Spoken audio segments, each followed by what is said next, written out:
करडई पीक जे आहे ते शेतकऱ्यांच्या शेतावर म्हणजे जोमात उभं आहे सध्या. आणि पण करडई पिकाचा जर विचार केला तर करडईमध्ये प्रामुख्यानं 2 किडीचा प्रादुर्भाव तिथे मोठ्या प्रमाणात दिसून येतो. एक म्हणजे मावा कीड आणि दुसरी म्हणजे घाटे अळी. जेव्हा करडीला फूल लागेल किंवा त्याचे जे बोंड सेट होतात समजा, तर त्यावेळेस घाटे अळीचा प्रादुर्भाव आपल्याला तिथे दिसून येतो. तर अशा ह्या 2 किडींच्या व्यवस्थापनासाठी आपण सुरुवातीला मावा किडीचं जे व्यवस्थापन आहे त्याच्यासाठी जर आपण पिवळ्या रंगाचे चिकट सापळे 8 ते 10 चिकट सापळे प्रति एकर जर लावले तर त्या पद्धतीनं त्या किडींचं व्यवस्थापन होतं. त्याचबरोबर आपण 5% निंबोळी अर्काची फवारणी देखील मावा किडीच्या व्यवस्थापनासाठी तिथे करू शकता.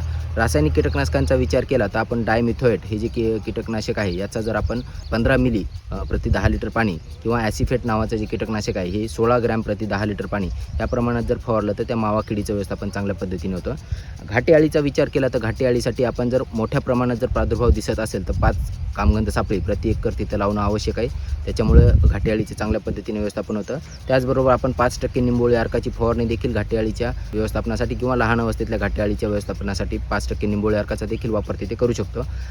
त्याचबरोबर घाटे अळीसाठी आपण रासायनिकचा जर विचार केला तर त्याच्यामध्ये आपण ॲसिफेट नावाचं जे कीटकनाशक आहे हे 16 ग्रॅम प्रति 10 लिटर पाणी किंवा क्विनॉल्फॉस नावाचं जे कीटकनाशक आहे हे 20 मिली प्रति 10 लिटर पाणी ह्या प्रमाणात जर फवारलं तर त्या घाटे अळीचं देखील चांगल्या पद्धतीने व्यवस्थापन होतं.